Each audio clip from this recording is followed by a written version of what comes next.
describes the duties and relations of man to his God. Adherents of all religions join in the belief that man's coming into the world necessarily brought relation with God. Man in his primitive state sought ways of overcoming his environment, the fire of the sky, the wrath of the sea,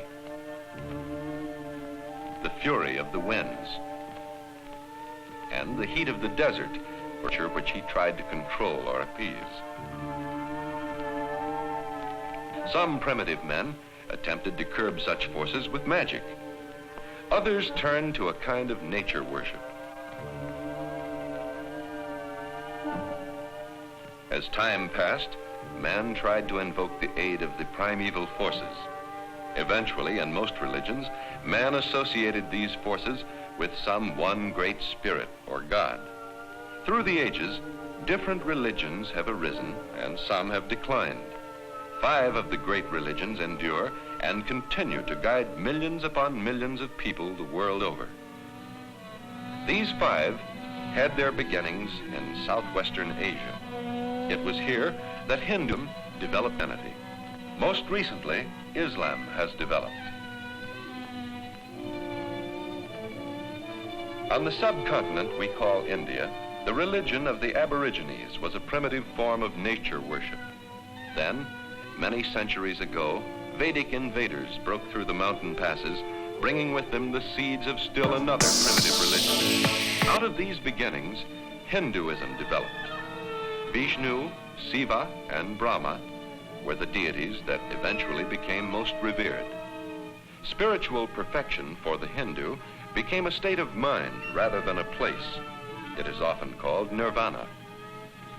According to the Upanishads, a man may have to live many lives before he attains nirvana.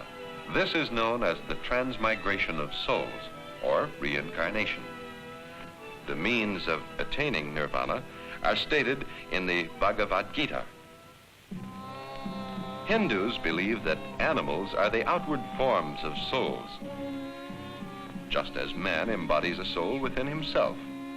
But only man can achieve nirvana. Rebirth as a pig or other lowly animal is believed to be the lot of a man whose conduct has been unworthy. A well-conducted life overcomes strife and desire and leads to nirvana. Brahmins like this Brahmin priest expound the principles of the Hindu religion. But ordinarily, the Hindu religion is not a group activity. Essentially, it is a personal religion. Shrines are found throughout the land. People of all types pause to honor the gods of their choice. Hinduism is a tolerant religion. Nearly 26 centuries ago, religious dissension began developing in Hinduism, and heretical religions sprang up. Today, Hinduism is largely confined to the subcontinent of India. But one of its heretical religions, called Buddhism, has spread widely in the Far East. Buddhism was founded by Gautama, a prince of a Hindu kingdom in the valley of the Ganges. Gautama was born nearly 26 centuries ago. At an early age, Gautama became dissatisfied with a life of princely pleasure and forsook his palace to seek the deeper meaning of life. Finally, he arrived at this spot near Gaya, India. Here beneath a bo tree, legend tells us he received a great religious awakening and became the serene and peaceful Buddha. The sublime truths of Buddhism were revealed to him. These truths are given in the scriptures of Buddhism, called the Tripitaka. It is written that suffering ceases by overcoming ignorance. This is enlightenment, which is called nirvana. Within 1,000 years after the death of Gautama, Buddhism had reached the height of its development and begun to decline in the land of its origin. But it spread into Burma, Thailand, Indochina, and Ceylon. And as Northern Buddhism, it developed in Tibet, China, Korea, and Japan, where today it numbers many millions of adherents.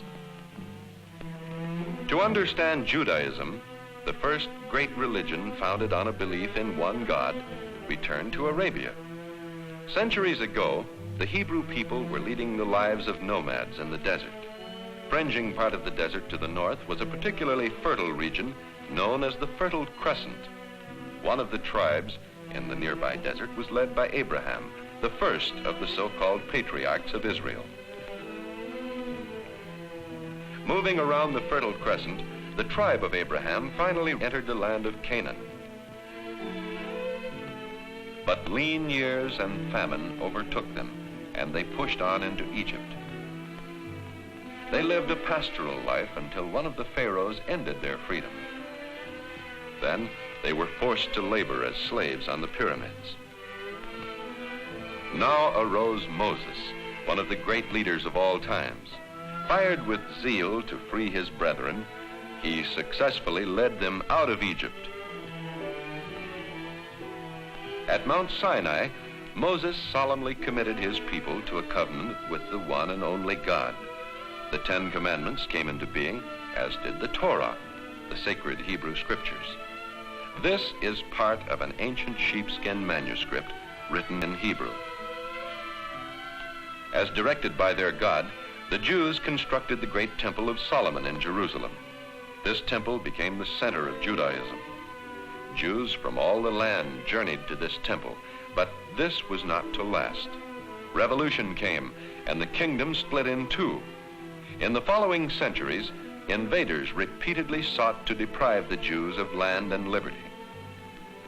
Finally, the temple was destroyed for the second time, and within the succeeding century, the Jews were dispersed to other lands.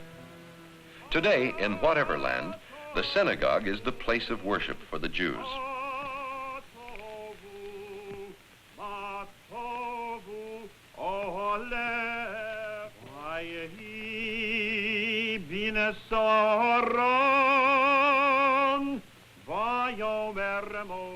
Within a holy ark in the synagogue rests the Torah.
From a stand in the synagogue are read the prayers that echo the words of the 10 Commandments.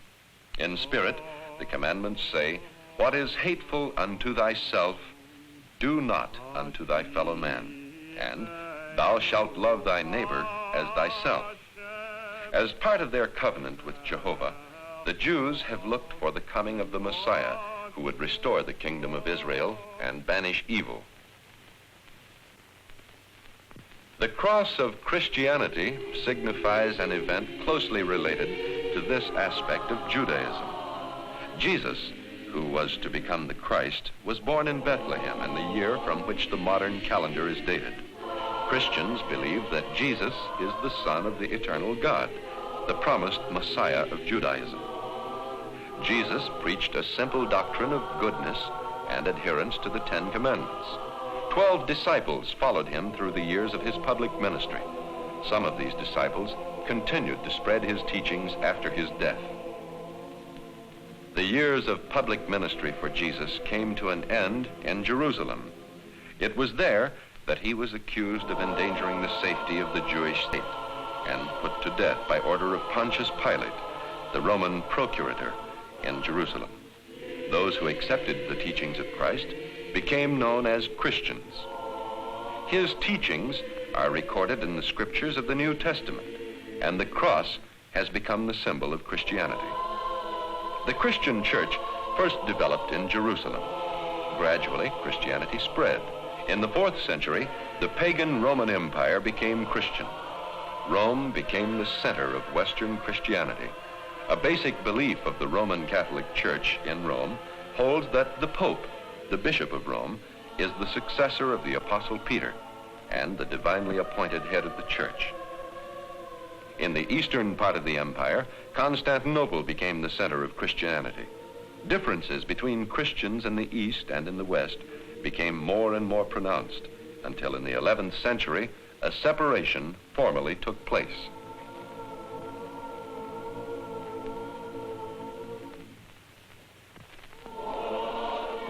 Within the Eastern Orthodox Catholic Church, Serbian, Greek, Russian, and other national churches developed.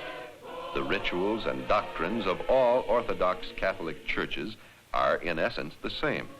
Orthodox Christianity relies upon Holy Scripture and Holy Tradition. This is a part of the divine liturgy, the highest act of devotion of the Orthodox Church. In this solemn reliving of the life of the Lord, the Holy Eucharist is offered up by the priest as a sacrifice for the remission of sin.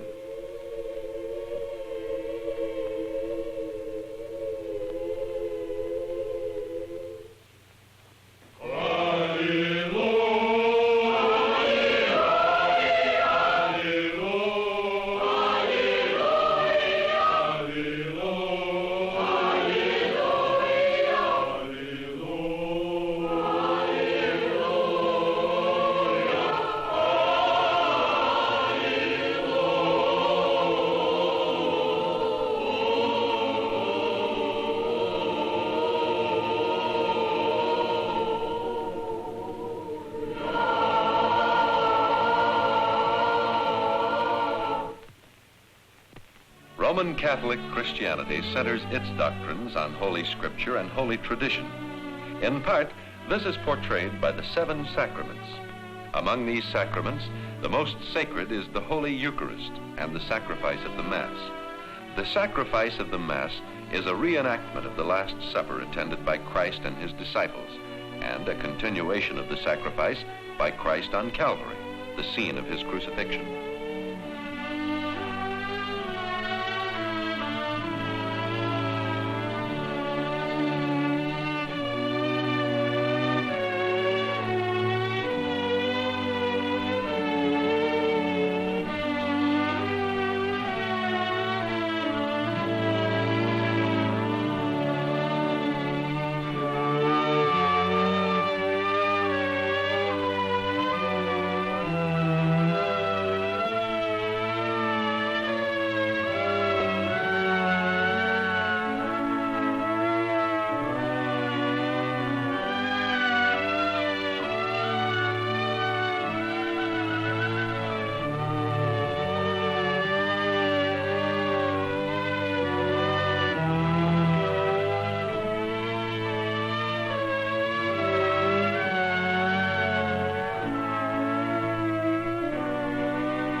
Under the leadership of men like Martin Luther, a movement away from the Catholic Church developed during the 16th century. The upheaval that followed is called the Reformation. The Reformation ushered in the Protestant Church. Protestantism ranges from traditionalism to fundamental simplicity.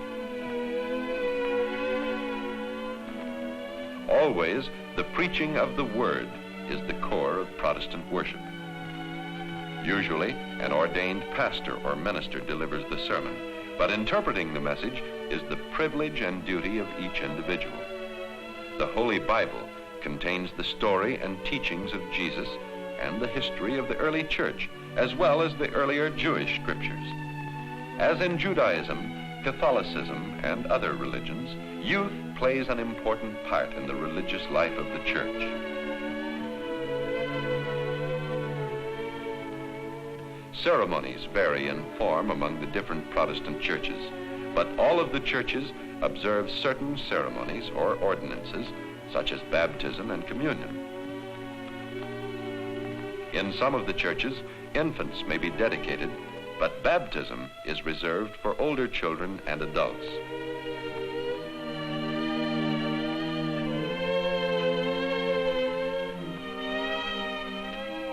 Christianity, in its different forms, has spread to many parts of the world, but only part of the world has become predominantly Christian. For the third great religion based on a belief in one God, we go back to the late years of the 6th century. Its founder, Mohammed, was born in Mecca. It was Mohammed who proclaimed in the marketplaces of Mecca that Allah, the one God, had commanded him to wipe out the worship of idols. But Mohammed's doctrines were rejected. He was forced to flee to the neighboring city of Medina. Soon, Mohammed had converted the people of Medina. Later, he converted Mecca.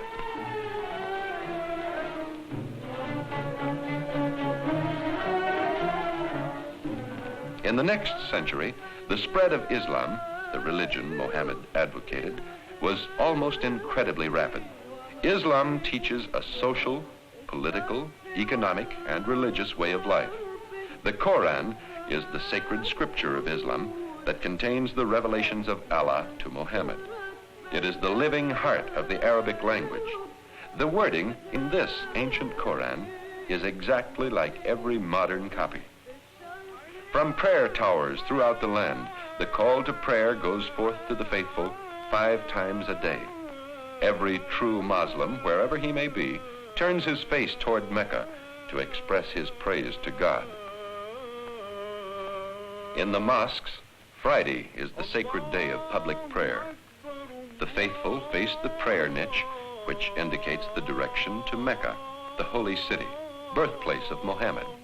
There is no priesthood because the Quran directs that no one shall come between man and God. A non-clerical imam leads the worship. Man, in his search for an explanation of the mystery of life, has made the population of the world predominantly religious. Each of the different religions that has arisen has contributed enormously to the spiritual life of its adherents. Among the many contributions of religion are the holy writings that join in proclaiming the basic laws of the good life.